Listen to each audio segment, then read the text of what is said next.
All right, a very good morning to you, wherever you're watching us from. And like I always say, whether you're watching us in the country, the East African region, or the entire globe, we are always happy when you tune in. This is your world. My name is Winnie Lubembe, and of course you want to look forward to the conversation of the day. And of course, if you do not know, then May 10th is actually World Lupus Day. And of course, we'll get to tell you more about lupus, because according to World Lupus Federation, they conducted a global survey of people living with lupus.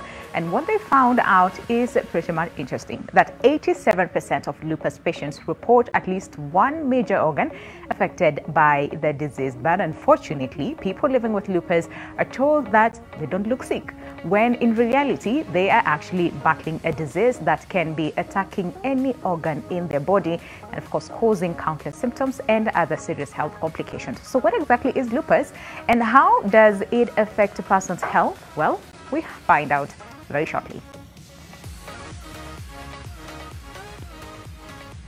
Race for running mate continues as new candidates place their bets as they are put to test. While the never-ending game of musical chairs, the dramatic exits and the shifting allegiances ahead of the election.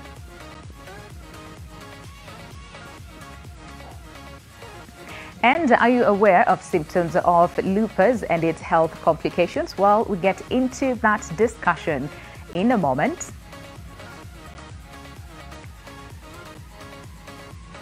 And elsewhere, Migori boy forced to repeat class 8. This is over lack of school fees.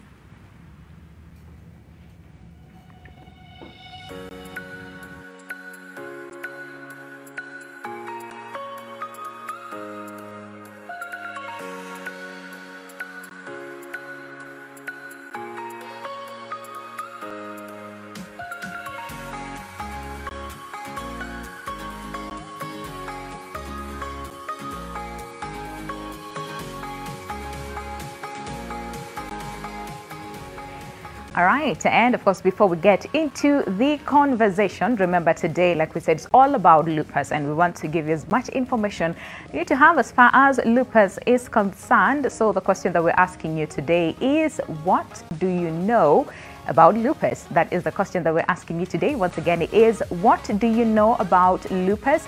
Feel free to interact with us on our socials. That is at NTV Kenya, at Lubembe_Winnie. That is on Twitter. Feel free to use the hashtag YourWorld. But if you want to interact with us on Facebook as well, it is NTV Kenya. But most importantly, if you want to call in live, maybe share your experience with lupus. Maybe you are taking care of someone who, again, has lupus. Again, feel free to call us. The numbers will be down on your screen in just a moment. Any question that you have as far as lupus is concerned, again, feel free to give us a call, and Tari is on set, and of course he'll be able to answer all your questions as far as lupus is concerned. But the question that we're asking you is, what do you know about lupus? And of course, before we get into that conversation, remember, we're still battling with COVID-19. It's very important for all of us to keep tabs as far as what's happening. How are we doing? Are the cases reducing? Are they increasing in some parts of the world?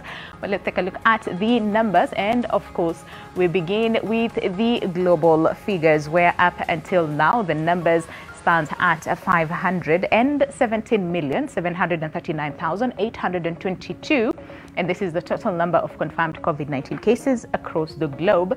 And then 472 million 465,412. This is the total number of recoveries, but unfortunately, we've lost 6,278,010 people to COVID-19. Again, remember, this is according to the global figures, but coming back home, and according to the Health Ministry, up until now, 323,900. This is the total number of of confirmed COVID-19 cases. Up until now, we have no new cases as far as COVID is concerned, and then 318,084 people have recovered from the same, but unfortunately again we've lost 5,649 and of course this is according to the health ministry. So far no new deaths have been reported as far as COVID-19 is concerned. And of course, like we said, in as much as some of the measures were eased as far as COVID-19 is concerned, it's very important for all of us to just make sure that we stay safe, right, so that we completely eradicate that is cases of COVID-19, not only in the country, but again, across the globe. But let me tell you something that is very, very interesting to us, and that is a new baby on board as far as nation is concerned, and that is the e-paper. Of course, you can see, right here on my screen what is happening here. And I know most of you are like, how different is it from the one that we usually have? No, listen, this is exclusively all the stories that, of course, you will get right here on e-paper. And you don't really have to, wait until I don't know what time for you to really access the news. You can actually access it at the comfort of your phone. And that is if you actually subscribe to the Nation's that is e-paper and get all the stories, all right, all the magazines that we have as far as e-paper is concerned. And of course, it's not only the Daily Nation, which most of you are actually used to. Let me show you what we have. We have a lot, as far as what is happening. So we have the Daily Nation, we have the Business Daily, we have Taifa Leo, we have the East African, and of course, we have Seeds of Gold as well. You have options, all right? So the question is, are you already subscribed? Well, if not, then feel free to do so. Download the e-paper, that is epaper.nation.africa.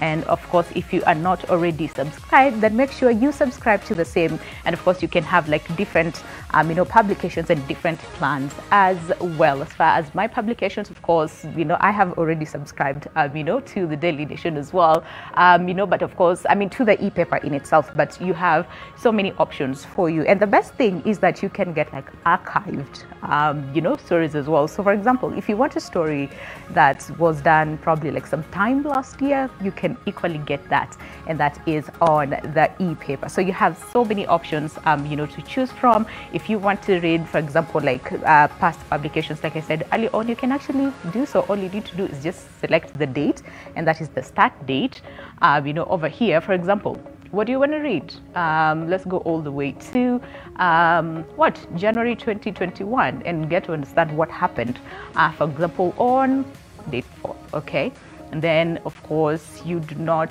you want to read up until what happened on Friday. Okay, so you can get, of course, all that publication over there. All right, and of course, let's go back and see, where do you want to what paper do you want to read as far as the latest past publication that is concerned. This is today's paper, but of course, like I said, you can read past publications as far as the news are concerned. So you have so many options, but of course, this is what the Daily Nation looks like today. And of course, the front page, as you can see, is the undesirables. So of course, we all understand all this faces that you see over here, pretty much familiar to almost all of us. And of course, it is a question of, they face court case after court case, and of course they have integrity questions, but of course hanging over their heads, and some of them are even battling murder charges in court, while others have been apprehended for impropriety and for misuse of public funds. So the question is, they are still looking for seats. So it's up to you to make your decision as a Kenyan. So of course, get your copy. That is, make sure you download the e-paper, and of course get all the stories. If you want to read some of the stories later on, you can still do so. It is at the comfort of your phone. Remember, it is epaper.nation.africa, and get all the stories that you want to read as far as politics is concerned, health is concerned, business is concerned. Again, like we said, you have so many options, and of course over time we'll be telling you more about the same. But for now, let's switch gears and focus on the stories that we have.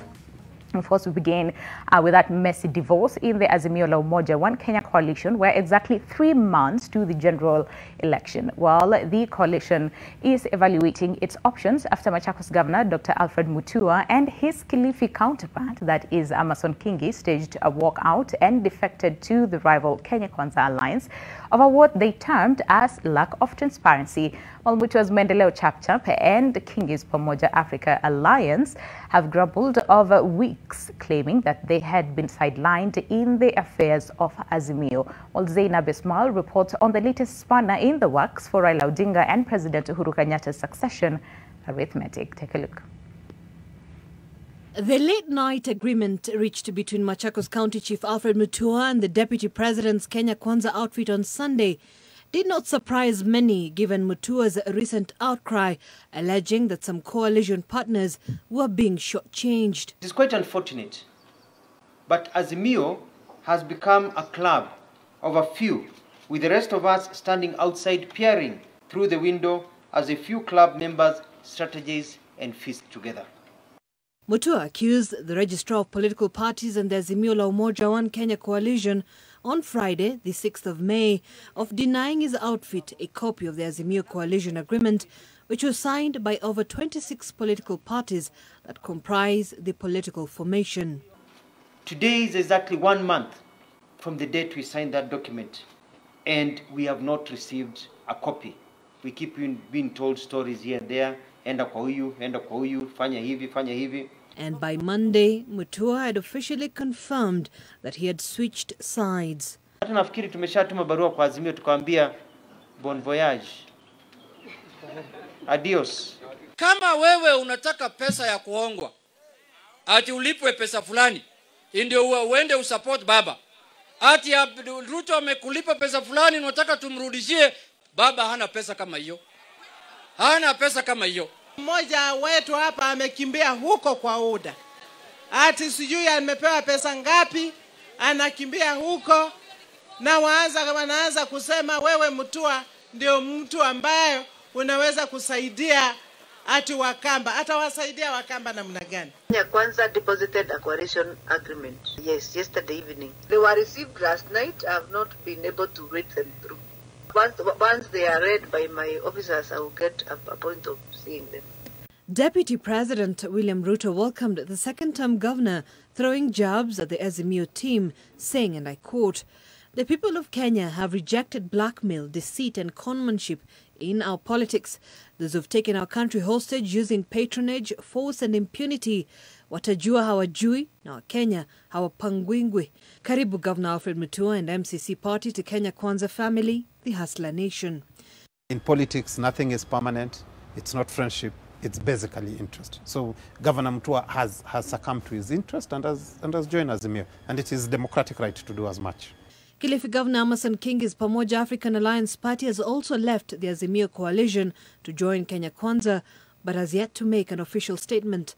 The addition of the two parties to the Kenya Kwanza alliance brings the total number of political parties to 15 in that alliance. Zainab Ismail, NTV. And elsewhere, amid the noise in the coalition went on in its much publicized vetting of the prospective running mates for Raila Odinga.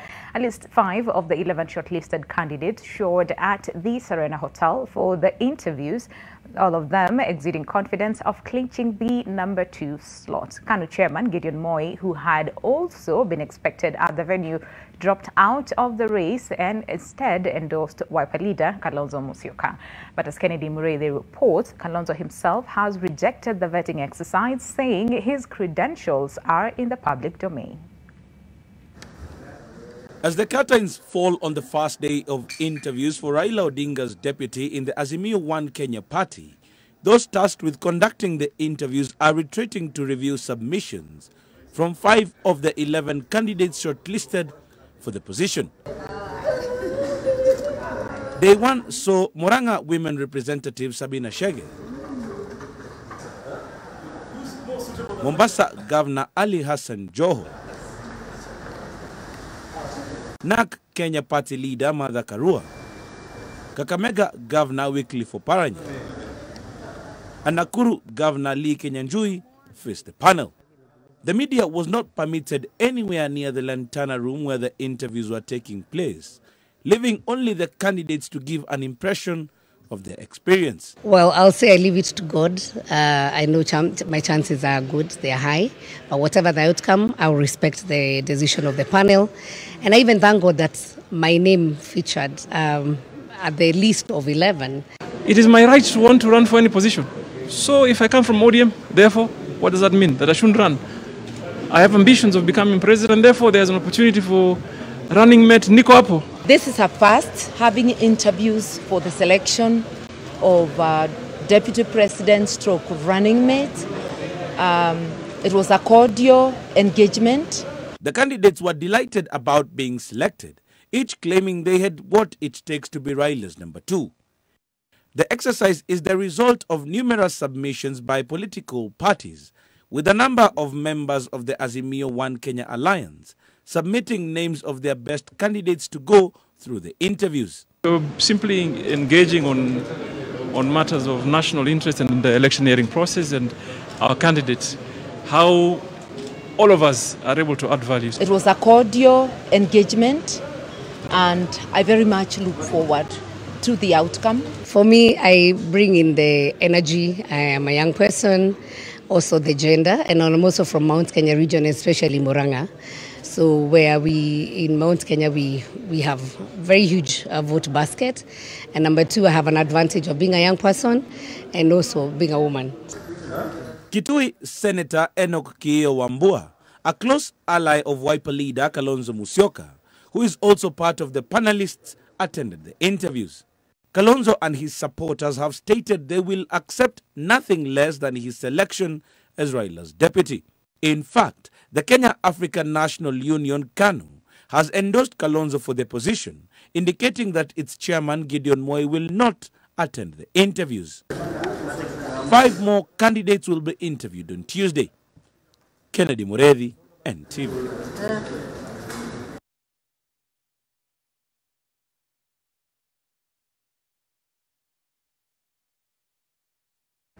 All right, and of course, we're waiting for more updates on the same. Has he changed his mind? That is Kalonzo Musyoka as far as appearing before, the panel. That is as far as the interview is concerned. We have unconfirmed reports that Kalonzo will be attending the interview at 9 a.m. But of course, we'll be giving you more updates as far as that is concerned. And elsewhere, the grace period the IEBC had given parties to ensure their nomination lists comply with the gender principle lapsed at midnight.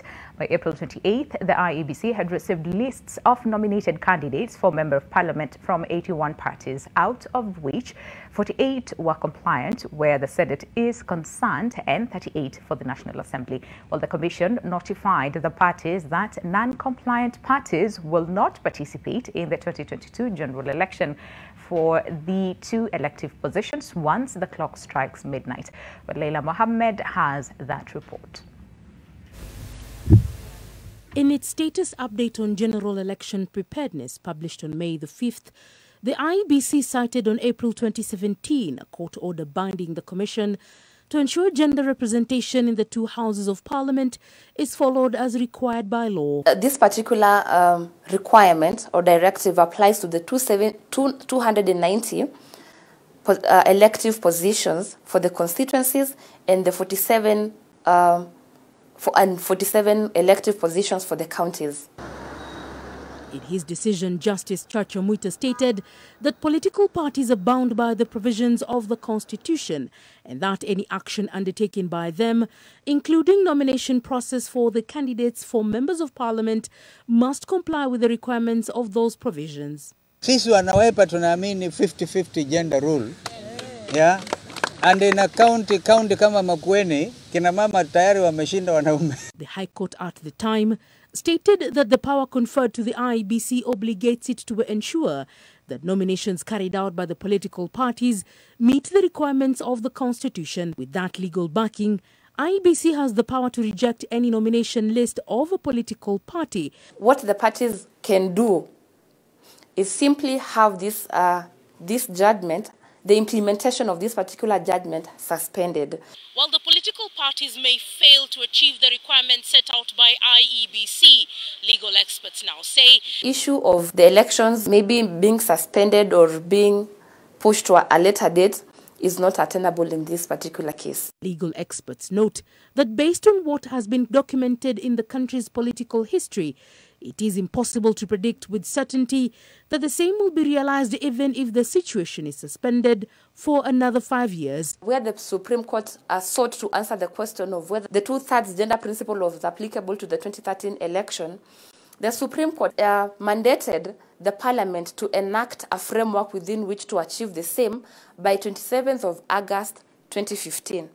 The same was not done. It has not done to date. Several attempts to get the gender representation bill through Parliament have failed, but according to legal experts, the push this time around is at the initial stage of party primaries to compel political parties to give it a priority in their nomination lists, giving more women a shot at political leadership in the two houses of Parliament. Leila Mohammed, NTV. Well, thanks, Leila. And a bright pupil from Migori County who scored 385 marks in the KCPE exams last year has been forced to repeat Class 8 after failing to pay the required fees to join Form 1. John Mark had received an invitation to attend Mbita High School. Our reporter Gabriel Kudaka has that story. 14-year-old John Mark was a pupil at Belteza Primary School in Sori Karungu in the county of Migori. Mark scored 385 marks in the 2021 KCPE exams, but he was unable to join his classmates in Form 1 at Mbita High School to continue his secondary education due to lack of funds. He has no choice but to return to the school where he took his Standard 8 exams. I applied many scholarships, but they bore no fruit. I never got any. I had to repeat because I think when I repeat, I'll get more marks. That's 400 and above. To go to the next school with a sponsor because I've not found a sponsor by now. Mark was the best candidate in that school, but the excitement that accompanied his outstanding performance has since faded. The roadside, when I see them going to school with their boxes, it's very sad because I'm just going to repeat here and then everybody's gone. I'm going to meet with the different people who are behind me. There is 100% transition and they have to move. There is no repeating nowadays. But here is a case that he has nowhere to go. There is no money. There is no way we can help out. But we just wish that the well-wishers to come in, to chip in and help the boy to continue with the education. His parents and teachers are hoping that a kind soul will come to his aid and help him realize his dreams. Gabriel Kudaka, NTV.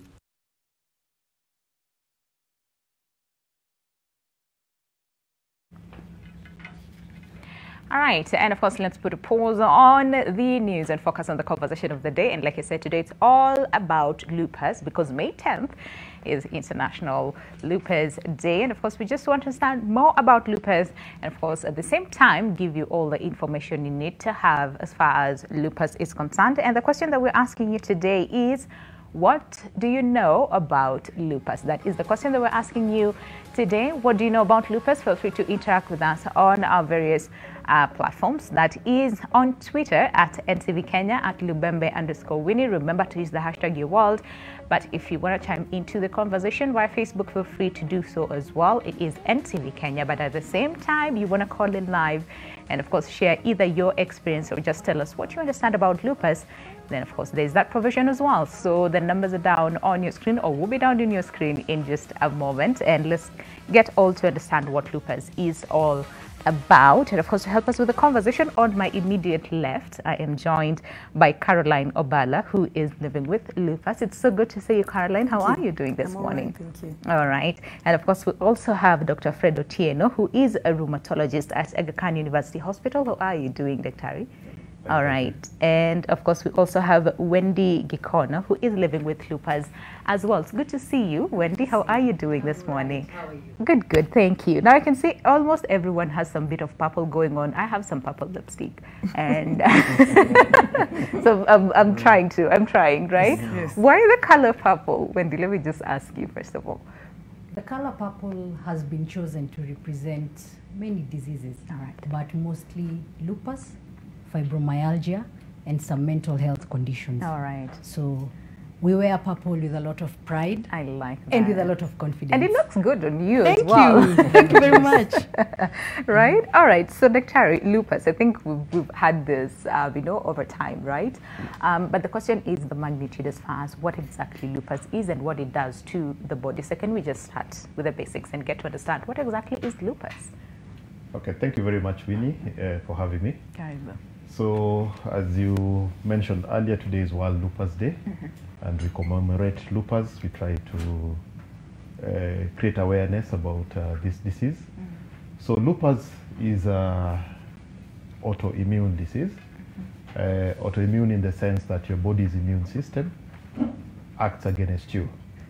So, Mother Nature created a defense for all of us, and this defense is initially designed to protect us against various things like germs.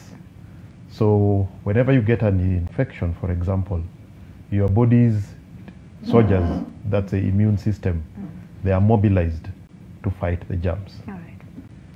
But usually when you are during development, the immune system is trained to recognize that this is myself and these are external things like germs. Okay. So in diseases like lupus, the ability to recognize the self is lost. So your body starts to fight its own tissues, and that's why we call it an autoimmune problem. Okay. So if you like, your body is at war with itself. So you form antibodies, which are your soldiers, that fight any part of your body. Okay. So in lupus, you find that you can have any part of your body affected, and that's why we call it systemic, because it can affect the whole system of the whole body. Yeah. Yes. And again, like earlier on when we started the show, where sometimes, not even sometimes, most of the times, like for example, look at Caroline and look at Wendy. By face value, I think, you're just okay, right? Like there's no sign of illness, there's no sign of sickness, and it's just sad that, again, that in itself makes it very difficult, first of all, for people to really understand what lupus is all about, but number two, also getting the right diagnosis, and medication of the same. So, Caroline, before I get to your story, let's just get to understand what this day means to you. This day? Yes. This day means a lot because we get, first of all, an opportunity to talk about lupus. We always say, for a world without lupus, we must know lupus. So when we talk about lupus, people are aware of the condition, people are aware of what we are going through, people are aware of how to react, or how to treat the other people who have the same condition. Yeah. So having this day is wonderful because we get the opportunity to talk about lupus, gives us an opportunity to expose lupus, gives us an opportunity to learn what lupus is and how we live with lupus. Yeah. All right. And of course, like we said earlier, don't just judge a person looking at them and think, well, because it's you don't know what this person is going through, and and especially when it comes to lupus. All right. So let's understand a little bit about your journey with lupus.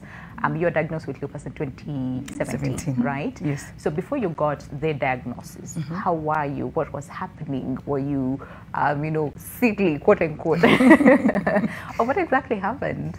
So to start with, I've never been sick. I've never been in hospital, like bedridden or anything like that. I've never gone into hospital that I've been admitted for anything. Thank God for that. So 2017 January, I started having pains on my hands. Both hands were swollen. Went to the doctor. I was told I have bilateral carpal tunnel, which is a nerve condition. Okay. They started treating me with that, steroids and everything else, painkillers. But then my primary doctor saw a gene in my blood work and recommended I go see a rheumatologist. Once I went to see a rheumatologist, that's when they diagnosed me of lupus. So before that, I was just happy and dandy, going about my day. But then before the diagnosis, the pain went from my wrist to my elbow to my shoulder until my whole body muscles collapsed. I could not walk, I could not move, I could not stand, I could not sit. That's when I realized we use our thigh muscles to stand and sit. So I was also on wheelchair for almost 6-7 months. Then got diagnosed, started the medication. 3 months later, the medication kicked in, but it was still bad.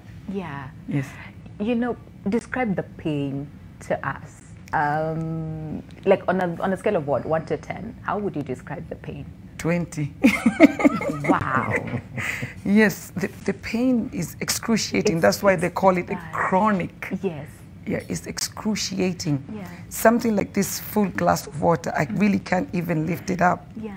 A full cup of tea. Simple things that we do and we take for granted, we cannot do because of the pains. Sometimes it's stiffness. Most of the time it's pains. So it's really excruciating. Yeah. Yes. And there's also an aspect of flares, which again we'll talk about the flares as we continue. But Wendy, for you, again, and wow, I'm just thinking about Caroline. You know, when you say the pain is at 20, would you rate the same? It depends on the day. Yes. It depends on the day. Okay. Today is a good day. That's why I'm here. I like that. So we have good days, bad days, and days in between. So today is a good day. I woke up well. I feel all right. Yeah. So, 8 out of 10. 8 out of 10, okay. 8 out of 10 is functional for me.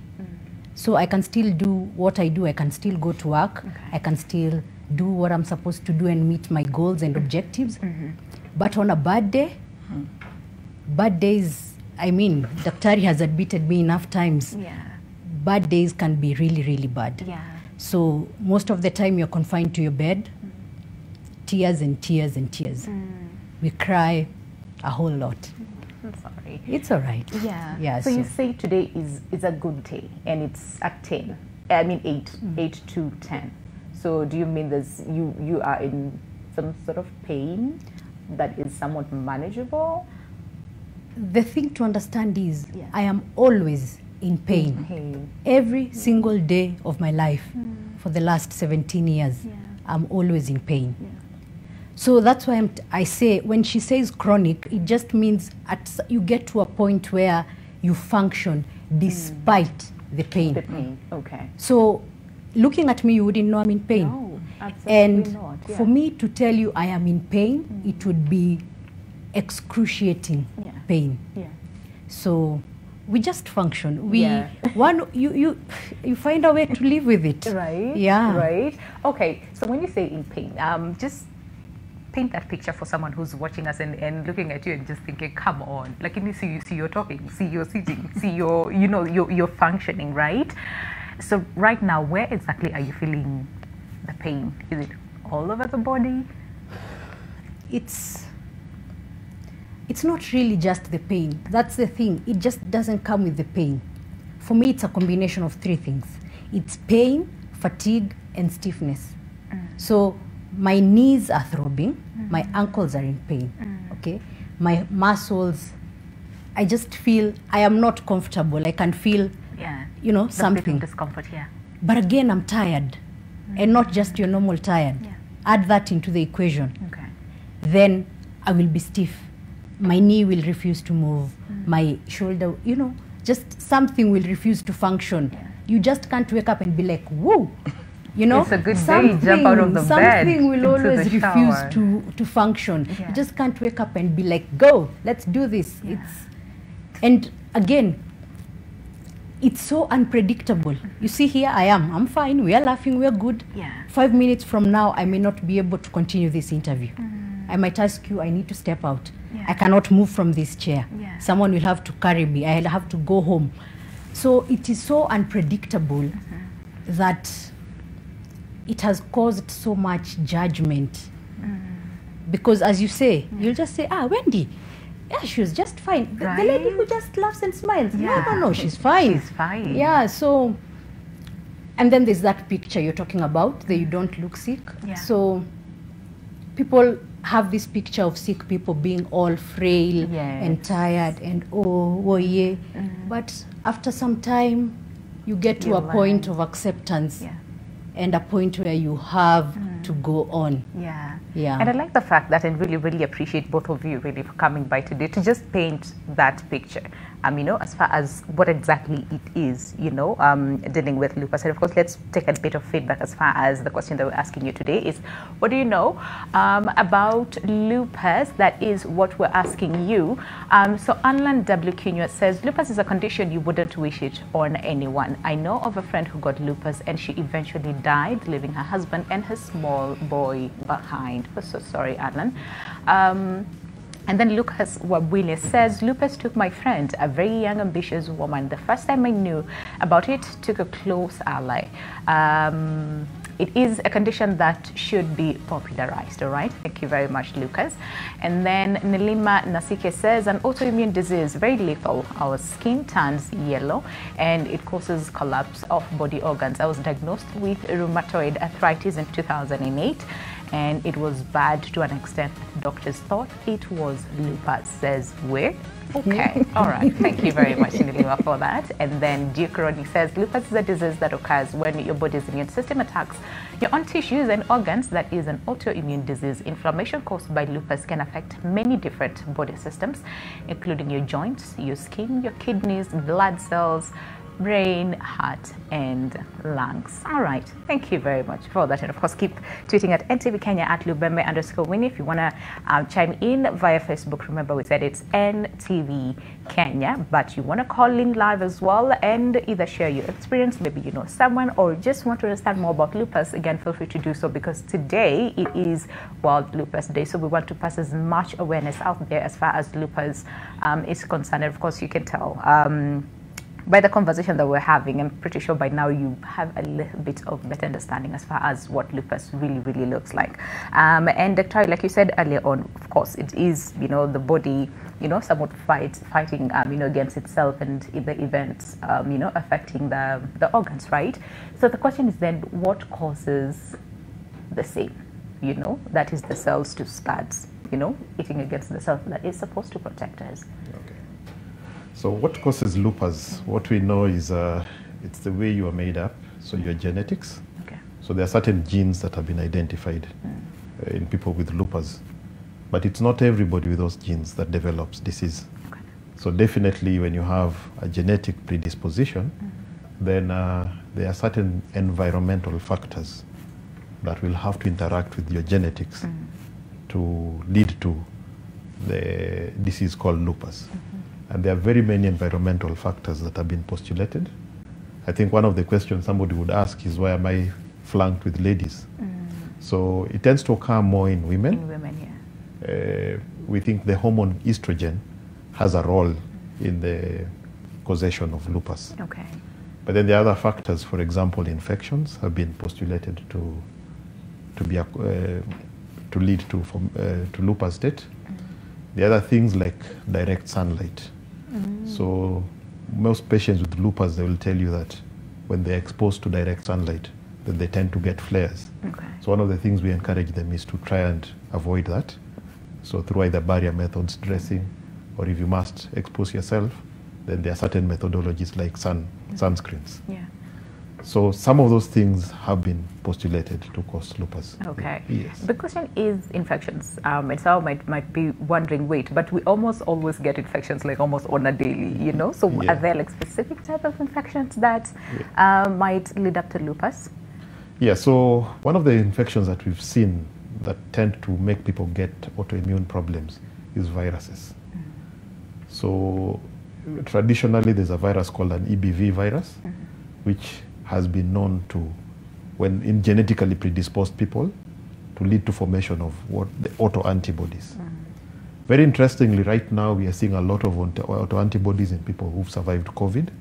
So we think through the same mechanism that the other viruses cause formation of autoantibodies, COVID also could be causing that, and that's a space we are watching. Okay. So we are seeing a lot of people just without any symptoms coming with some of the antibodies that we see in lupus. Okay. Yeah. All right. So a number of those, even in HIV, we saw a bit of formation of anti-nuclear antibodies in HIV, but not that much as we are seeing in COVID. Okay. Yes. All right. And also exposure to sunlight, right? Yes. I mean, you said direct. Direct sunlight. Some might say, but we're always outside, you Yeah. know? We're always either working, I mean, again, outside majority of the times. So is it more of, yes, direct sunlight plus other, you know, factors that might put you more at risk of developing lupus? Of course, exposure to direct sunlight in somebody who's genetically predisposed. Okay. Yes, Right. yes. All right. Okay. So not everybody definitely has the Yeah. genetics. Yeah. Okay. So people who are genetically predisposed, then the direct sunlight will make them more at risk Okay, Yes. of developing lupus. Yes. Okay, and then also getting to understand lupus and what it looks like. Of course, those more of the rash, for example, on the face, and it was interesting to see that it looks like a butterfly. So I'm just here thinking, how, like, why specifically, the butterfly shape, right? Yeah.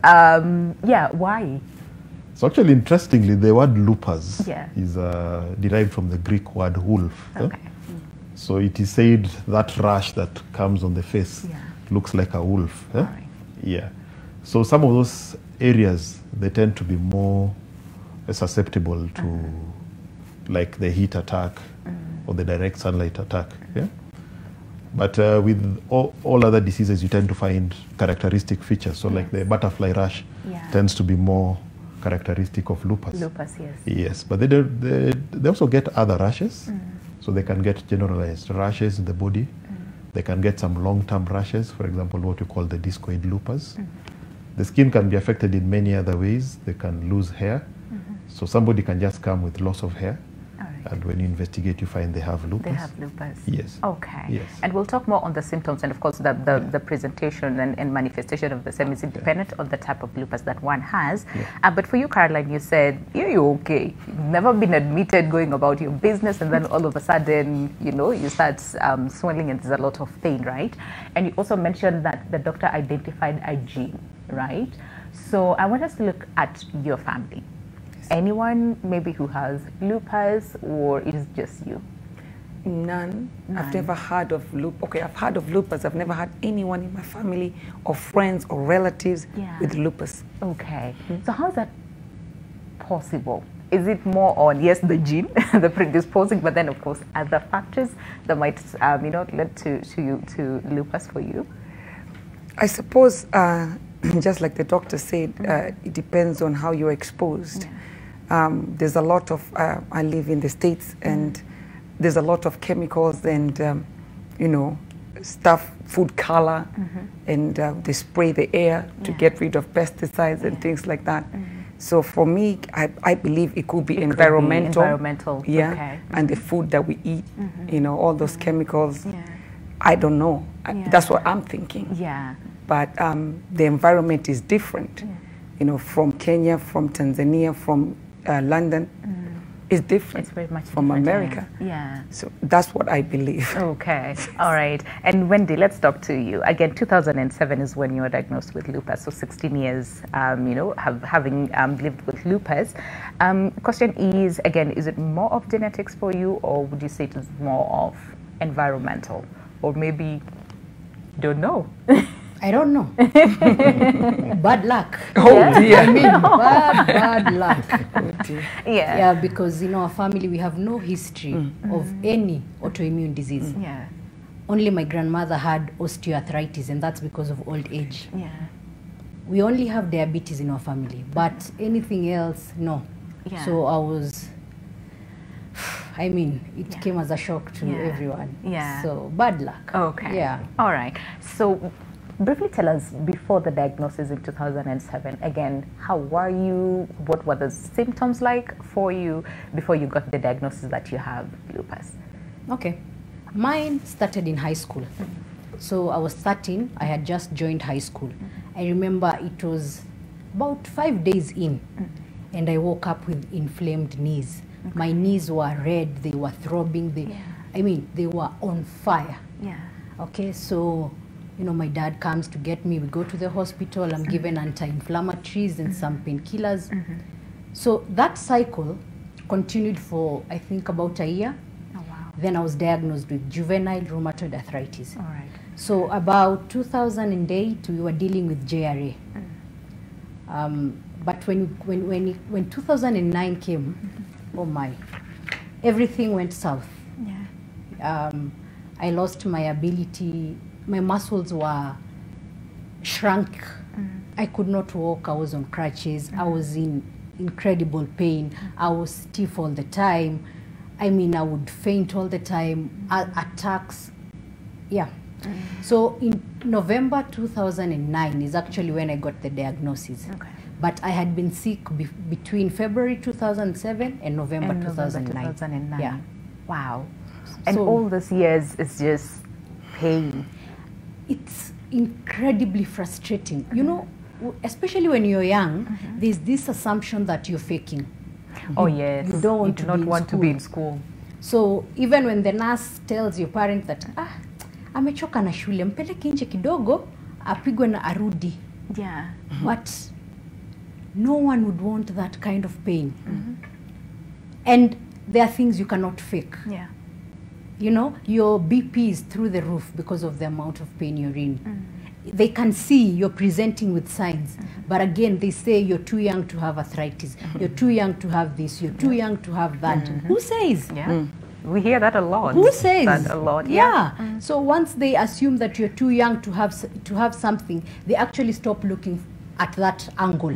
They stop completely. So if they were to go in that direction, they say, you know what, she's too young. They stop. That is what happened to me. I had a doctor who was handling me who decided I could not be that sick. And he stopped that line of inquiry. So when I went to look for a rheumatologist is when he had my symptoms, he was like, no, you could have arthritis, but I think you have lupus. Yeah. Just go see the neurologist so he can confirm my diagnosis. Yeah. But by that time, I mean, my knees are bent. They're just, I had gained a lot of weight. My self-esteem had taken a hit. I had missed so much school. I was behind on everything. I had no interest in anything. Depression kicked in. So by the time I got a diagnosis, I was in a really, really dark place. But again, a diagnosis is just an answer. You don't realize in that moment what that answer means. You know, when we were told you have lupus, we were like, oh yeah, thank God. Thank God, so, now we know what's happening, we will get the medication, we'll be good to go. Now, that is when the journey starts. The beginning of, that is when things of a long, long journey. All right, let's take a break. Just everything, right? And then when we come back, we'll focus more on the same, as far as, like you said, diagnosis, good thing, thank God we know what's happening, but then again, the journey after diagnosis, so many questions that we still have, but of course, we're also asking you, what do you know about lupus? That is the question of the day. But before we go on a break again, we want to tell you on an ongoing campaign that is pretty much important for all of us to be part of, and that is children all around Kenya rely on water from unsafe sources. So Colgate is asking you to help change this. Just a little water can make a big difference. For every pack of Colgate that you buy exclusively at Naivas, you help us build 30 water wells that will provide clean water for 120,000 Kenyans. So give a helping hand. Shop at your nearest Naivas store or online at naivas.co.ke. For more information about the campaign, go to Colgate Kenya's Facebook page or wellboring/colgate.com. Terms and conditions apply. See you after the short break.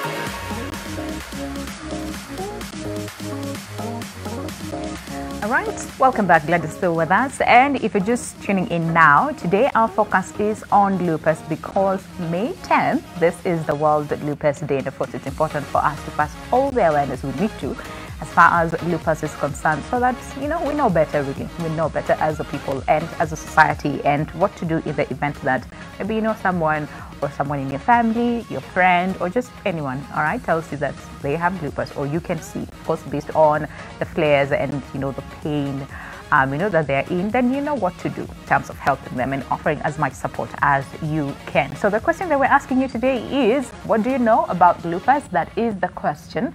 What do you know about lupus? Let's get to hear what you have to say. So Renato Luke Mwangi says, Wendy is a warrior. The way she handles it makes me understand it more. Her blog educates me every day. I am his brother and I'm proud of her every day. Oh, don't we like that? Thank you very much, Luke, for that.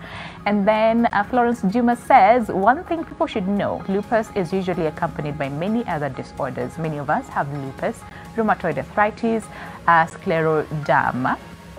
Did I do that? I hope so. Fibromyalgia at the same time. As Wendy says, we just managed somehow. Thank you very much, Florence, for that.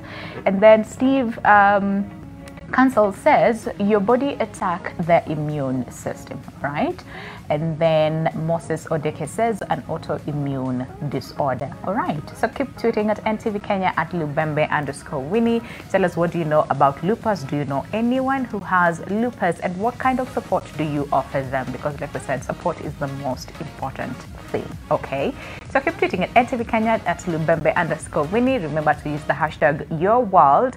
And if you want to call in as well, again, there's that provision. You want to share your experience or just have a question as far as lupus is concerned, the ABLE panel is here to answer all your questions as far as lupus is concerned. Like I said earlier on, by the end of the show, we really need to have as much awareness out there as far as lupus is concerned. All right, so Dr. earlier on we talked about you know, some of the presentation as far as lupus is concerned, and like we said, judging at face value, you might not really think that this person is sick, but really what they're going through is not really easy, right? So can we just quickly go through some of the symptoms that people present with? Okay, so lupus can present with basically, let me just say from the outset, with anything. Okay. So if you start, so I usually teach my students, look at it from the head to the toe, okay. Yeah? So if you start with the head, they can lose hair, they can get, so at around the brain levels, they can get a lot of brain symptoms. So lupus patients can present just at the outset with strokes. They can present with psychiatric problems. So we've diagnosed a lot of patients in the psychiatric institutions, like Mathare, so people who come in mad, and you realize that the cause of that psychiatric problem something else, is lupus. They can present with other neurological problems, for example, convulsions. So somebody can just come with an epilepsy-like syndrome, and the cause of that would be lupus. They can present with nerve problems, so weaknesses here and there, burning sensations, numbness, that can be because of lupus. They can present with skin problems, so they can get various rashes. Of course, the typical butterfly rash, but there are other rashes that can come in lupus. They can present with joint pains, as we've heard from our patients here. So joint pains, that's what we call arthritis, and the arthritis in lupus most of the times tend to be unrecognized. So then they can present with organ problems, so the eyes can be affected. So there are various eye manifestations that we see in lupus. They can present with dryness in the eyes, they can present with dryness in the mouth, ulcers in the mouth, ulcers in the nose, very common in lupus. They can present with lung problems. So there are certain lung problems that we see in lupus. We can also see a lot of heart problems in lupus. So patients can present, a young person coming with a heart attack, for example. One of the things that you really need to rule out is lupus. It's lupus, yeah. Yes. Okay. They can present with very many heart complications. One of the things we really fear about in lupus is at times it can involve the kidneys. And lupus is one of those things that can give you kidney failure. Okay. So, and then the blood vessels can also be affected in what we call vasculitis. So when you affect the blood vessels, then of course there's compromise to the areas where the blood vessels supply. So somebody can just come with a leg, for example, which lacks blood supply, so what we call ischemia. And unfortunate cases, we've had people getting amputated because of such. So lupus can present with anything. Wendy had mentioned fatigue. Patients can just come with fatigue. People can come with fever. So just fever which is unexplained. So essentially, lupus is a great mimicker. It can mimic any illness. And I was about to ask this, and because listening to you talk about the symptoms, what might think, and you see how sometimes us, like, you have fever, you need malaria. You know, like, we tend to self-diagnose a lot. So do you see patients mostly come to you when it's almost too late? If I can say that, or the disease has really, really progressed and many organs are affected? Okay, so the thing is, the presentation is various. Yeah. So I think we've really tried through such days and many forums to create awareness, first amongst the healthcare providers. Okay. So listening to stories from people like Wendy back in the days, I don't think there were so many healthcare providers who are so sensitized about picking lupus. But we've tried, we've incorporated rheumatology training in the curriculum of the medical schools. Okay. So this is something we've equipped our doctors and our healthcare providers to be on the watch out for lupus. So as time goes, we are seeing patients diagnosed even in the peripheral unit, which is a good thing. Yeah. But we still see patients who come late. So it is not one of those diagnoses that at times you can even judge a healthcare provider for missing, because it can present as anything. Yeah. So it is up to the healthcare providers and our population to have a high index of suspicion in somebody who comes with basically anything, you see. It can be, you know, as you said, malaria. So somebody might think they have malaria. Somebody might think they have something else. Yeah. Lupus has to always be at the back of our minds when we are looking at patients. Yeah, and don't just say you're too young to you know, have this particular. Yes, all right, high index of suspicion, you know, and especially amongst our healthcare providers. Caroline, talk to us about the flares, right? Because like you said, we have good days, we have bad days, and we just have days, right? Yes. The flares, what do they, I mean, what does it look like? All right, for me, like I said, when I started having this disease, it started with my hands. So for the most part, when I get a flare, it starts with my hands.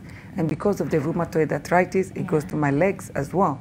So what it is, my hands swell up, my fingers swell up, my feet swell up, my legs swell up. You just had my elbow crack. So every time they crack, it's painful. If I stand up right now, it'll crack, it's painful. And besides that, we mentioned about fatigue. We have brain fog as well. That is the worst. And most of the time for me, I find out if I do something extenuating that I'm not supposed to do, then I get a flare.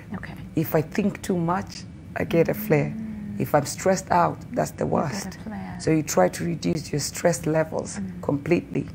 So that's some of the things that cause my flare, and that's some of my flares. So when that happens, I have, like I showed you, I get some steroid injections because my hands are affected. Because of the swelling, I cannot do anything with it. Basic things I was mentioning earlier that we do. We can't even brush our teeth. We cannot, if you can't brush your teeth, basically you can't walk. You can't do the day-to-day activities. So that's some of the things that we struggle through each and every day. We try to say, okay, I wake up in the morning, I put my foot down, thank God I'm alive. You know, because there's other people in worse situation. I'm still here. I can still ruffle up and get out of bed, go try and brush my teeth, but I'm here. So you have yet another day, like Wendy said, 5 minutes later, 2 hours later, I may feel better and I run a marathon. But then I'll be in bed for a week after I run that marathon. So it's just understanding. Do you know, like, can you tell when you're about to get a flare? Well, I don't know. I'm going to, it's not like you're about to faint, you just start feeling dizzy and you fall. I just know the next thing I'm about to do is going to cause me a flare. So let me prepare my body. I see. I'm going to prepare my body so that that doesn't happen. I'm going to be stressed. Oh shoot, I'm stressed out. So when you see that flare, you say, oh gosh, it's because of this. But if you know you're going to do an extenuating activity, just prepare yourself. Somebody invites you, simple thing, come for a baby shower or come for a wedding. We're like, okay, you have to prepare your body. What do I before you leave the house. You know? Okay, so it's just understanding that this could trigger the flare and making sure that you avoid it as much as possible. For example, something like stress, right? sometimes you can't avoid. You can't. Right? Yes. You really can't avoid stress. Yes. So it's more of you have to do much more work in terms of just making sure that you manage your stress so that it doesn't really cause the flares. But for you, Wendy, again, what do flares look like for you? Similar to Caroline. Okay. But I mean, it also depends on the type of flare you're going to get. Yes. You know, there are mini flares and there are major flares. Yeah. So take, for example, we had a function on Saturday. Yeah. And I was there for 2-3 hours. I did no activity where I physically exerted myself. I was just there. But adrenaline. I was so happy to see so many people. Yeah. By the time it was, I think, 1 o'clock, 2 o'clock, I had to go home. I was just so tired. I could feel, you know, it's this thing you're feeling and you're like, you know what? Tapambana nayo mbele, right? But when the kupambana part comes. So for me, when it's cold, I know I'm going into a flare. Definitely, no question asked. If it starts raining, even before it rains, I will know something about barometric pressure. My joints, I'm like, what is happening? Why? But I can feel it. My joints, if I, ooh, all right, it's about to rain. So when it's extremely hot again, the photosensitivity Daktari was talking about, the sun on my skin, sometimes even fabric. Sometimes I come to work in a chiffon top, looking all cute. Then I go outside for 5 minutes to take a selfie. I come back, you know, I have to change. I have a cotton t-shirt in my drawer. Even for, it is those simple things. I mean, you wouldn't imagine this outfit would cause me pain, but it touches my skin and it is so painful, yet so subtle. You're so uncomfortable. You're like, no. Yeah. So major flares will land me in hospital. No doubt. But there are flares in between where it requires rest. And not rest per se, it just requires you don't do anything. You're just in bed, you're just seated, you're just lying in bed and just waiting for it to pass. So it's more of waiting for it to pass. If there's pain, trying to use painkillers, although they won't really help. So you wait. Our life consists of waiting. Waiting for the flare to pass, waiting to see the doctor, waiting for lab tests, waiting for MRIs. We wait for the drugs to kick in. Am I lying, Caroline? We wait. We're just here waiting. Right? But what is the alternative? Winnie, what is the alternative? I'm just sitting here and looking at you, both of you just talking about it, and I'm in amazement of how, number one, strong you are in terms of, listen, where I am seated here, no pain, no nothing, but you're in pain, but you're still able to. You keep on keeping on. Right? You go.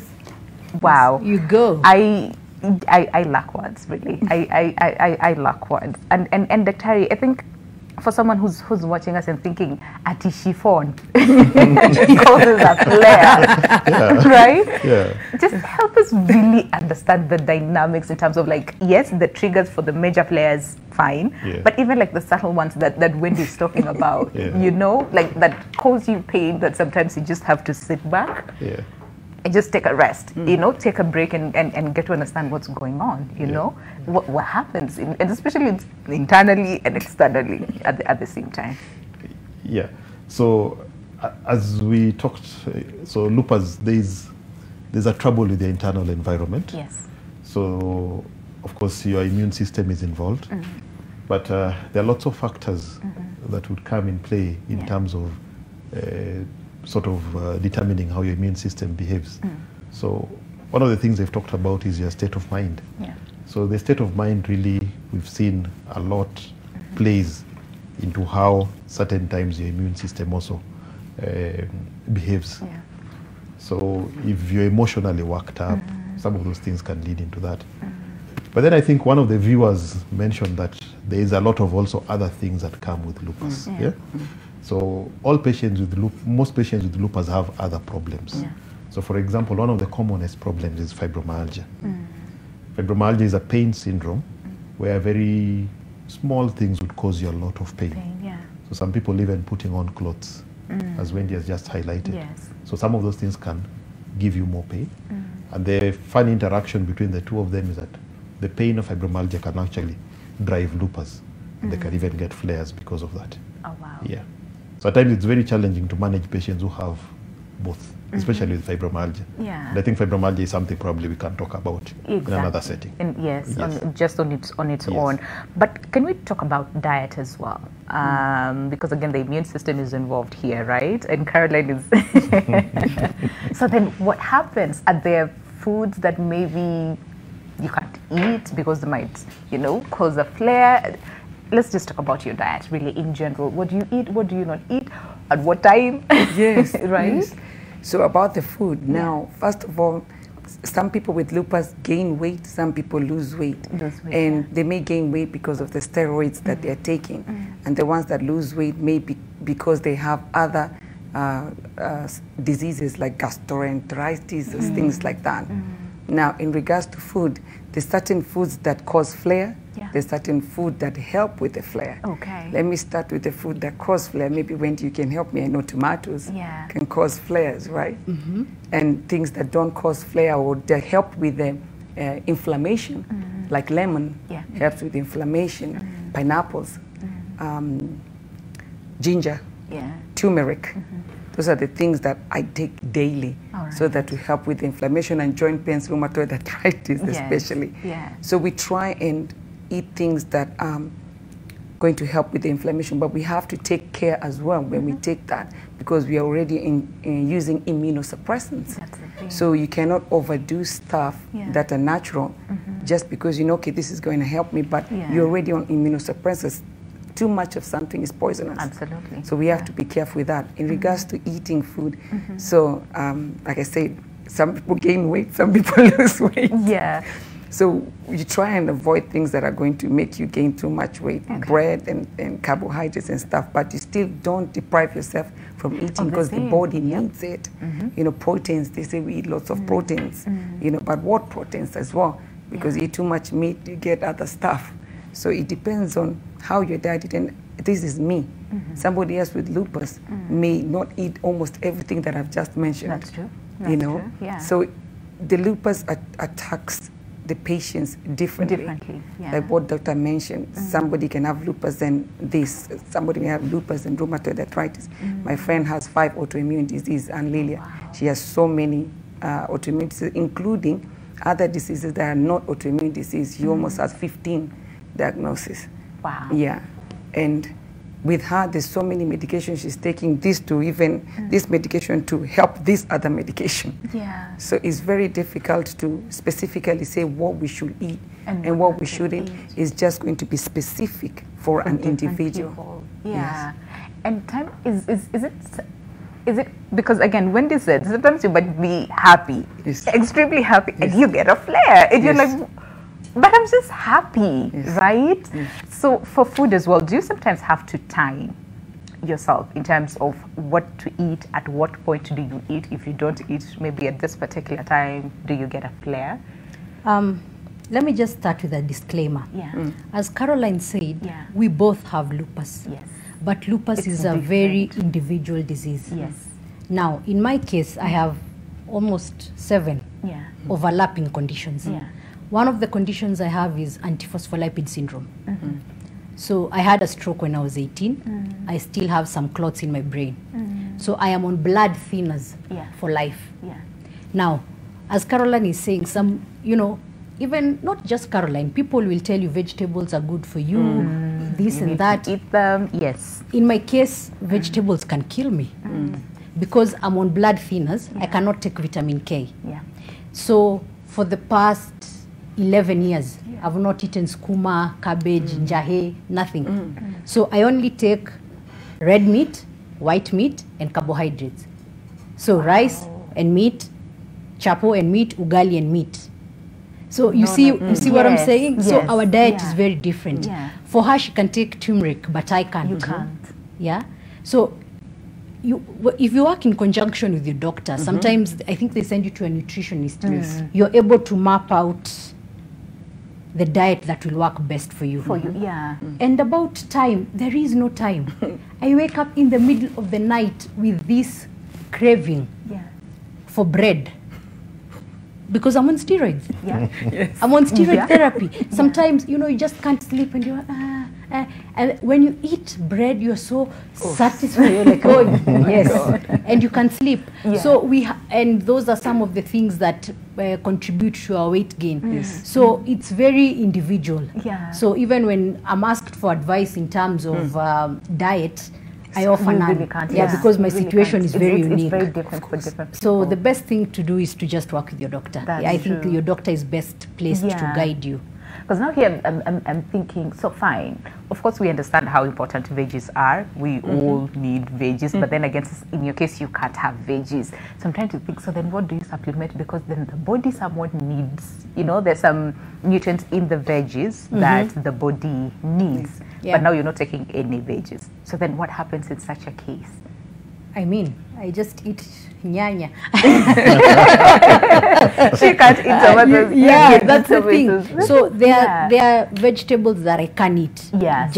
I think it's just tomatoes and carrots. Yeah. That's it. Okay. So all the other things, cereals, njahe, whatnot, I can't have that. I can't have cornflakes, but I can have Cocoa Pops.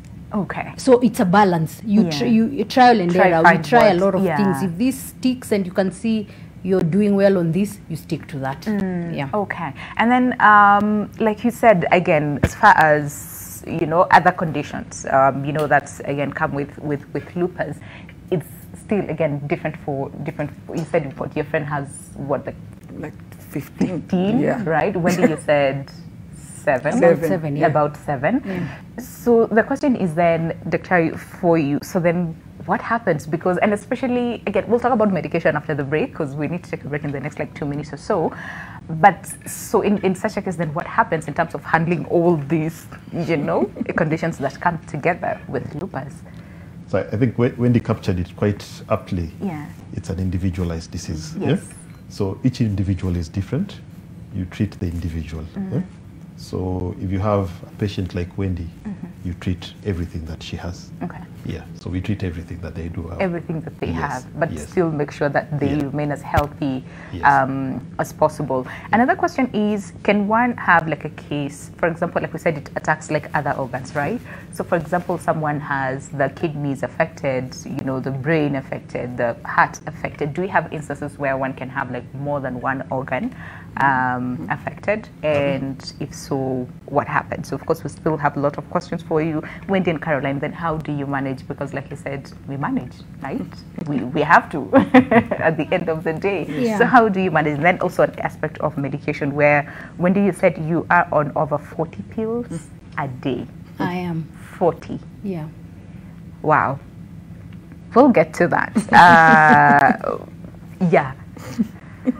Well, yeah, we'll get to that after this break. But again, before we go on the break, well, let me put you up to speed on a campaign that is ongoing, and that is as far as Colgate is concerned. And Kenya, what if we told you that you can smile, your smile rather, can help those next to you? Well, Colgate is helping to provide clean drinking water so that our children can have a bright future by staying in school. So for every pack of Colgate that you buy at your nearest Naivas store, then over the next 2 months, you are helping to build 30 water wells that will provide clean water for 120,000 people. Now that is something to smile about. So visit Colgate's Kenya's Facebook page or visit the website on wellboring/colgate.com for more information. Once again, terms and conditions apply. See you after the short break.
All right, welcome back. Conversation, of course, will continue during the break, and it's all about lupus. Like we said, May 10th, it is World Lupus Day, and of course, I am pretty sure by now you know much better as far as lupus is concerned. But of course, we still have a little bit more of time, yes, to go before we wind up the conversation on lupus. And of course, the question that we're asking you today is, what do you know about lupus? What do you know about lupus? Keep tweeting at NTV Kenya at Lubembe_Winnie. Remember to use the hashtag YourWorld. But if you want to chime in through our Facebook page, again, feel free to do so. It is NTV Kenya. But before, of course, we look at your feedback. Wendy had asked you a question, 40 pills a day. I am still wrapping my brain around it. But again, it is important for you to also take this medication because, again, you need them, right?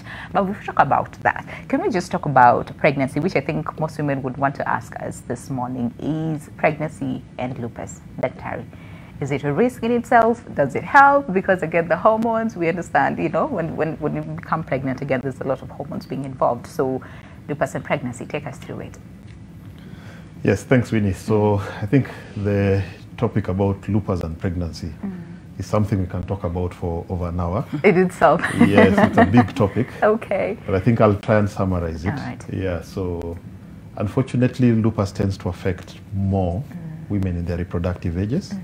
So if you look at the incidence of lupus tends to occur between 15 and 49. Okay. And as we know, this is the time people would desire pregnancies and so on. So it is, there is a myth out there that if you have lupus, then you cannot get pregnant. That's a myth, I must say. Of course, there's a lot of interaction between the autoimmune state, pregnancy, lactation. So there's a lot of factors that would come in place. So the only thing we always tell patients is that if you decide to conceive, then you really have to work closely with your doctors. Because one of the things that if you want to conceive, we have to ensure that the disease is reasonably well controlled. Okay. Because one of the things is if you go into pregnancy with a disease which is not well controlled, then they can be quite difficult to really manage the situation, because there are lots of drugs we cannot use in pregnancy. During pregnancy. Yeah? But then also we know that if your disease is flaring before you conceive, then there's a lot of risk to the fetus. Okay. So there are a lot of fetal complications, including losing babies, that can be as a result of active disease. But nevertheless, there are many patients who have lupus who've successfully gone through pregnancy. That's true. And as we were sharing, is that we've had a number of lupus mothers with babies in the past few years. So it's just a matter of working closely with your doctors to see how to manage it. Yes. Okay. And of course, Caroline, you have a 3-year-old, right? Yes. How is your baby? And of course, that aspect of my child, will they have the gene, right? Right. Take us through your experience. Okay, so I came to Kenya to visit, and then I went back. Then went to my normal checkup. My doctor said you're 7 weeks pregnant. At that point, my husband was like, "Oh, Kenya's beautiful. Your flares have gone. You don't have any disease." I'm like, "Okay." So that's good. Little did we know I was pregnant. So that time, that means I didn't realize what was happening to my body. I just stopped having pains. When the doctor told me I was pregnant, of course, they confirmed it. Throughout my 9 months pregnancy, I didn't have any flares. At all. I sort of went in remission. Only my hands were weak. I still had the weakness, but no chronic pain. Okay. There's little pain, just ouch, but nothing chronic. My doctors had to take away so many medications. Like I mentioned, I was taking 18 medications. They reduced it to 7. Okay. And then they only left the ones that are maintenance, which will not affect the fetus. That said, they had to keep an eye, very close eye. I was getting scans every 2 weeks. I was being checked close, blood work done every single 2 weeks, and things like that. It went smoothly, delivered normal, and no delays. And 10 days later, some pain started coming back. Oh no, the flares came back. Yes, but when I asked my doctor, why is this so? Why is it that I don't have any flares? They said that the body was trying to protect the baby. Oh wow. So my hormones stabilized so that the baby can be protected. I was like, that's very interesting. Amazing Mother how Nature. the body works. Yes.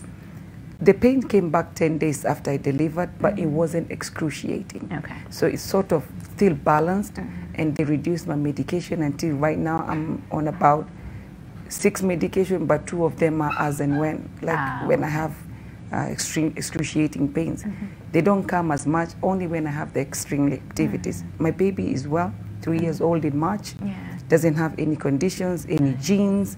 She's just crazy, like the normal child is. And that's good. That's good to hear. We That's thank good God. to hear. You know, some bit of hope, and of course, like Dr. says, work very, very closely. You know, with your doctor, just to make sure that Mama is safe and the child is safe. Indeed, and as well. Yeah. if I could add, some people are afraid of getting pregnant because they have that fear. I had that fear when they told me I was pregnant.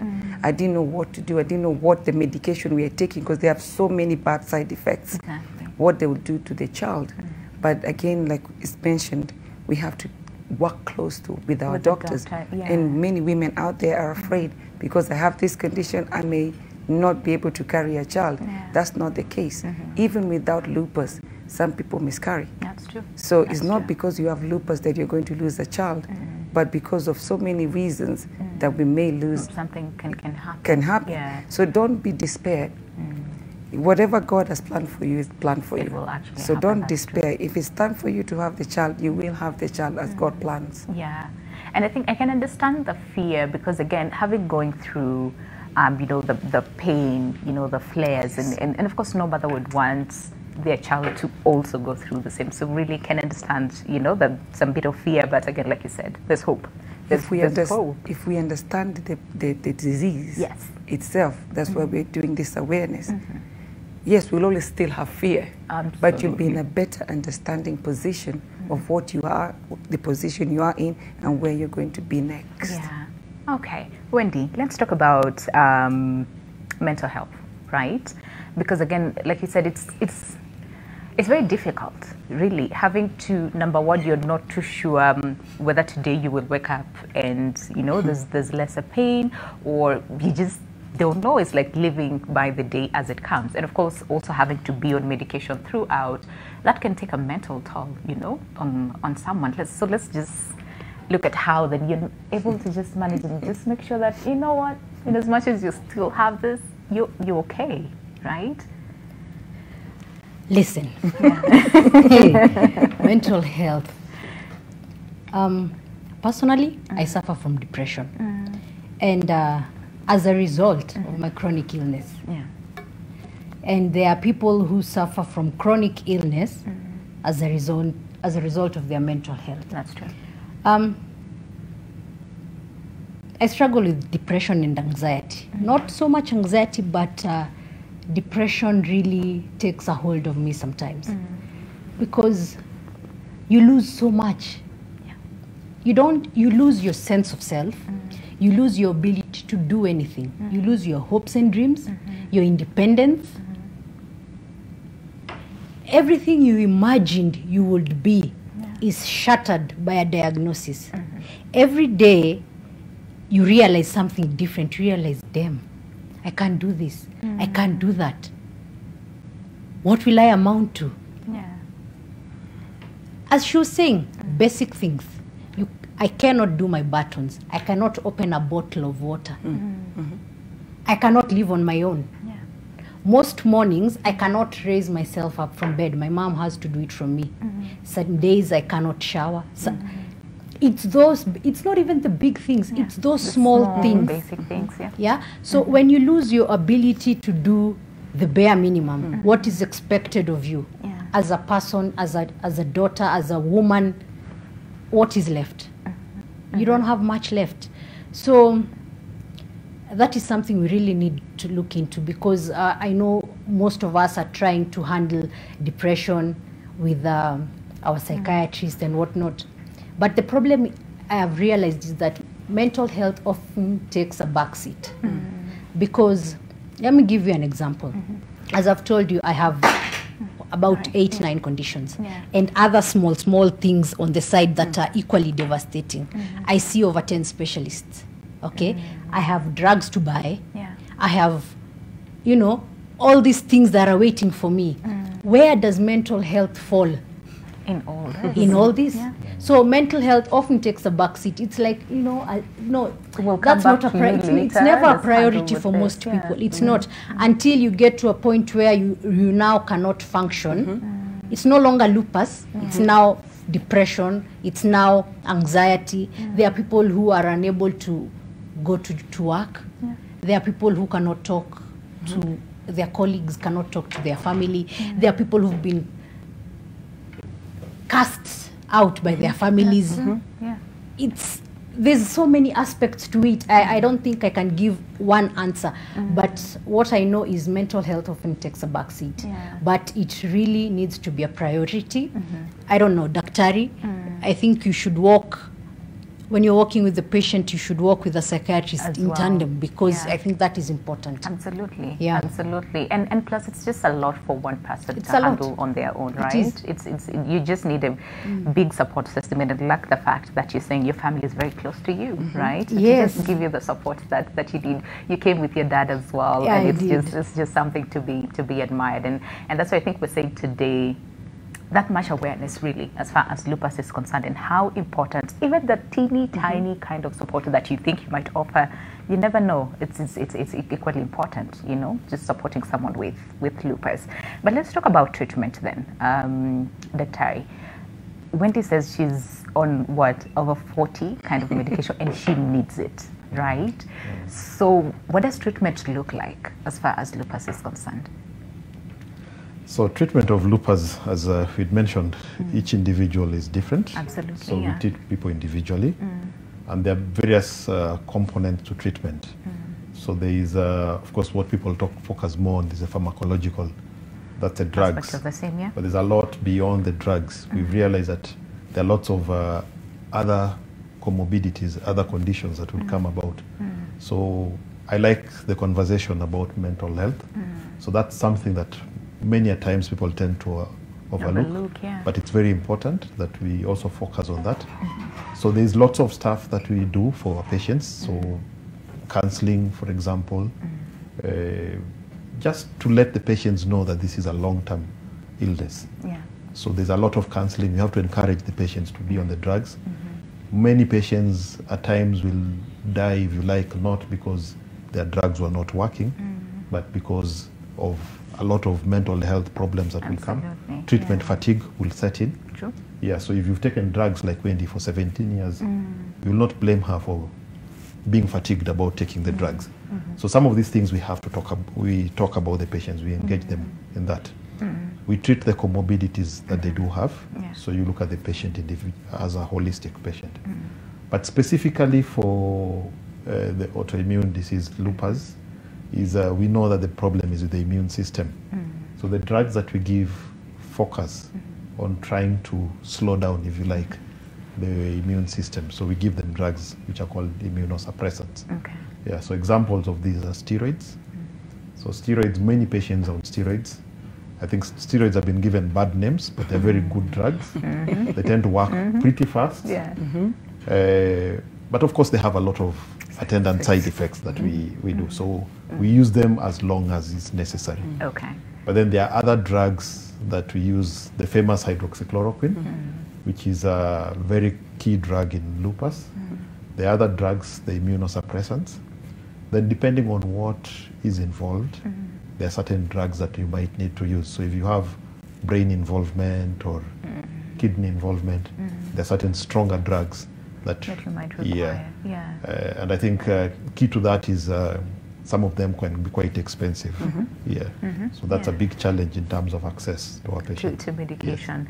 And of course we'll come back in terms of then what needs to be done really to make sure that medication is accessible and affordable to every patient who needs the medication, because I'm trying to imagine and Wendy, let me just use your case, 40 pills a day. Of course you buy some of this medication.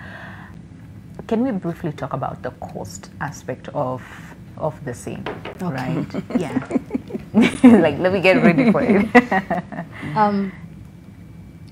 Let me start from the beginning, in the sense that before we get to the medication, there's step one, an appointment. Yes. Okay? A specialist appointment is often more expensive than a GP. So you found your specialist, your rheumatologist, you've seen them, you've paid for that. In my case, I have, I think, 7 or 8 other specialists. There's a neurologist, cardiologist. I see several specialists, ophthalmologist. So if this is the first time you're getting diagnosed, you get to a rheumatologist, they listen to you, then they send you for tests. A battery of tests, my friend. You know, the tests are done. That's maybe blood work. Sometimes they may need imaging. So maybe a scan, an MRI, that's another cost. Then we get to the drugs. Okay, so in the beginning I was on 2 types of drugs, 3 types of drugs. I would buy them at the hospital. Then slowly, you know, they became more and more and more. So you identify somewhere where you can get them at a relatively cheap price, which I did. Some of the drugs, I don't take the original drug, I take the generic. Okay, so the drugs that I take to just manage, this is just so that I'm okay and I'm functional, cost me about 30,000. Wow. Then now there's the extra cost. I need an infusion, I need, you know, maybe I need chemo, maybe I need, you know, there's always something else. So add that onto that. So then there's diet, right? There's diet. You don't eat this, you don't eat that. That's a separate cost. You need things that will make your life easier. You need an orthopedic mattress because a normal mattress hurts your body. You need orthopedic shoes. You need back support, knee support, ankle support. You need a back brace, right? You know, you need all these things. Even the clothes you're wearing need to be a certain kind. Okay? So in general, when you look at everything, it's costly. It is very, very costly. It is very, very costly. And most of these things, you know, cannot be covered by insurance. Right? And if you're to get the drugs you need from maybe the cheapest place in town, obviously they don't take insurance. That's cash. Yeah? So it's a very heavy burden. I personally cannot afford it. What I earn cannot sustain my lifestyle. Not my lifestyle because I chose it, but it is what it is. So my father will do that for me. He will pay for my appointments, my tests, he will buy my drugs, all these things that I need he will do. But just try and extrapolate that over 17 years. 17 years, Then again, it's not that when I get to the 20-year mark, then I'm done. Okay. No. This is something I'm going to have for the rest of my life. That's true. And there are bad days. There are months that are really, really bad. There's a time during a 6-week span, I spent over 100,000 because I needed a steroid injection, I needed an MRI, I needed this, I needed that. So when I get to this time of the year, we are in May, June, July. July is one of those months that drain you in every single way. Mentally, emotionally, psychologically, financially. So in as much as it depends, it's expensive. It really is. It's really expensive. I won't lie. And Caroline, of course, just recently there was a walk, right? And like Wendy says, she was excited to see people and people just be there because it's very, very important, right? To really try as much as possible and pass awareness. But what would you like to see done, especially when it comes to our healthcare system, you know, and as far as just offering support and especially when it comes to medication and even before medication, you know, as far as just lupus is concerned, what do you like to see happen? First of all, we had the walk. It was Lupus Awareness Walk. It was on Saturday, and the main purpose was to create awareness. When people know about it, then we'll be able to be in a better position. So that was really lovely. Thank you everyone for coming. Now, in regards to the medication, we do try to rally up the government to help us. We've had 2 conversations with the NHIF actually, and we even had petitions to the government to be able to incorporate some of the medications, right? Some of the medications that the patients are taking. At the moment, for the most part, it's very difficult for the patients to afford it because some of them even got retrenched from work because of the disease. That's true. Some of them had to leave work because they're incapable of providing 100% to their job. So they are jobless. So if you're jobless, how can you afford that bill? Exactly. You absolutely cannot. With the group that we have, there's so many groups out there, but with the group that we have, we tend to support each other. And the most important bit is to have somebody who's there for you, to support you emotionally, and sometimes we assist financially in regards to the medication, taking them to the hospitals, doing the tests, and even buying drugs. This we are supported by sponsors, we are supported by when somebody adopts a warrior, and that helps a lot, goes a long way. In regards to the how drugs are supposed to be distributed, it should really be equal. Dr. mentioned earlier about some of the medication, rituximab, right, is used for cancer patient, is covered by NHIF, right?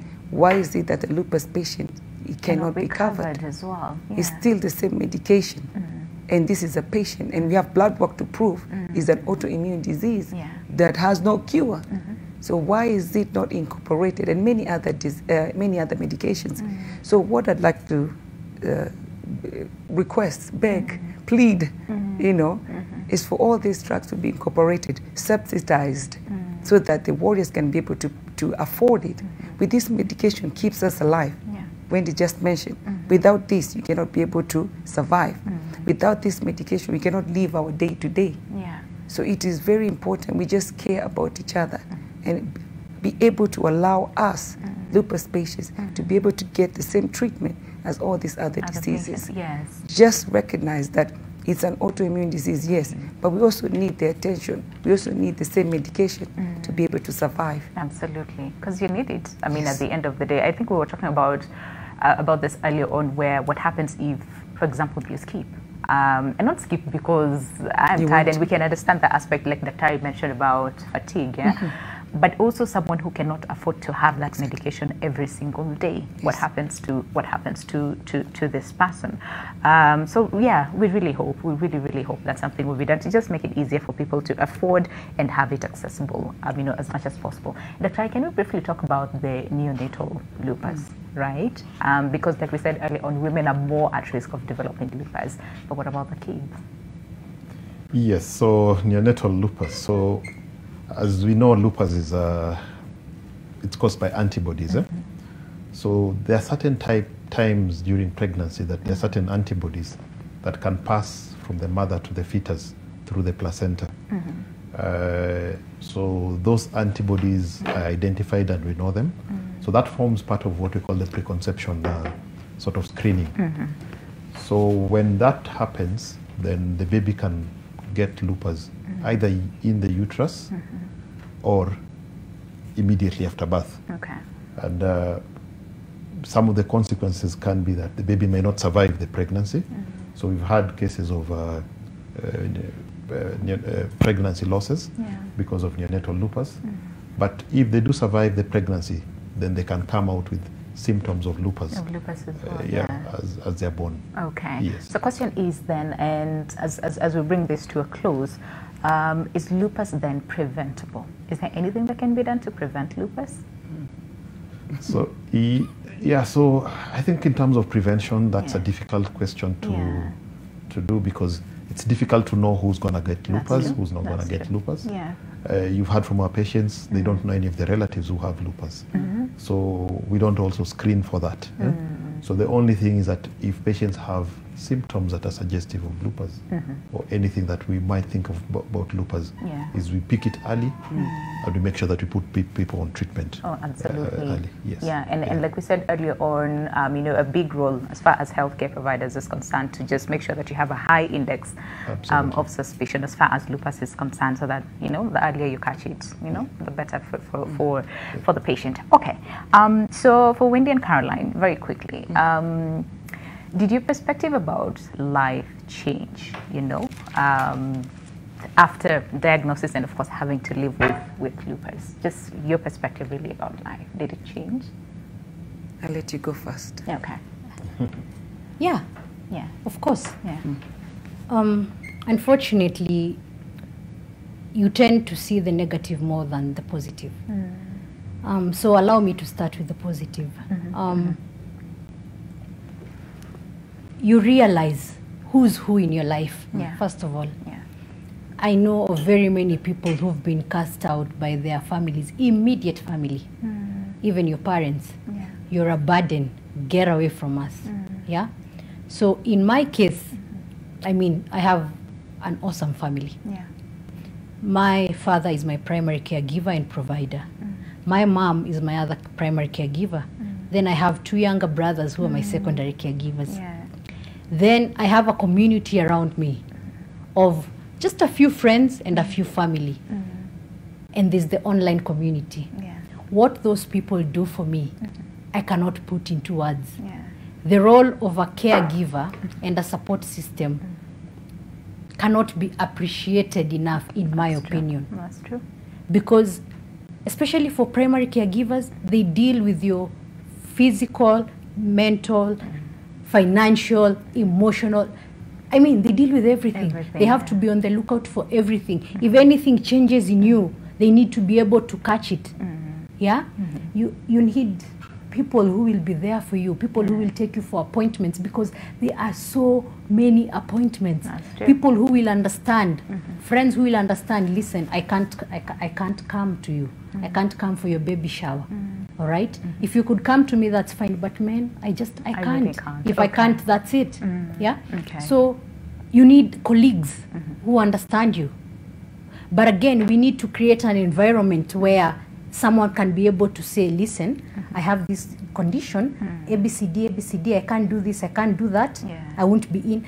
But we've seen cases of such discrimination. People have been let go because they are sick.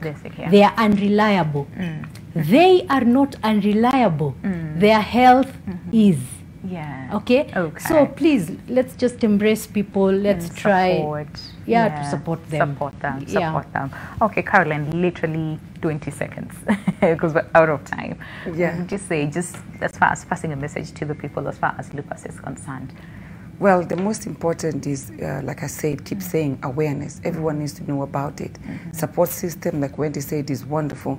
With the support system, we can be able to live day by day. Somebody can, like I'm with my sister, I say, oh, don't touch that, don't carry that, because they know if I carry that, the next minute I'll be in pain. So the support system has actually widely helped us, whether it's your family, my family has always been there, your friends, but that's it. Support is important. Of course, that's very well written on the t-shirts as well. All right, and we say thank you. Thank you very much for coming by today and just helping us really, really understand what lupus is all about. Caroline Obala, living with lupus, as well as Wendy Gikono, not forgetting Dr. Fred Otieno, who is a rheumatologist at Aga Khan University Hospital. Thank you. Thank you very much for coming by today, shedding light as far as lupus is concerned. And now I know you know better. All right, and of course, before we bring this to a close, one more run to do as far as Colgate is concerned and why you need to plug in. And when a child has to help their family fetch water, there is no such thing as a day off. So you can help us change that. Well, Colgate is asking all of you to help support the future of our country, and that is our children. All right, so you know what to do. Visit your nearest Naivas supermarket and get yourself a pack of Colgate. So that is where we say goodbye. My name is Winnie Lubembe, and on behalf of everyone who put together this show and made sure that it is a success, we say thank you, God bless, and of course today is World Lupus Day, so you know better, you know what to do. Get as much information you need to have as far as lupus is concerned, but offer support. Okay, support is pretty much important. Okay, see you tomorrow, same time, same place. God bless and goodbye. You were so wonderful.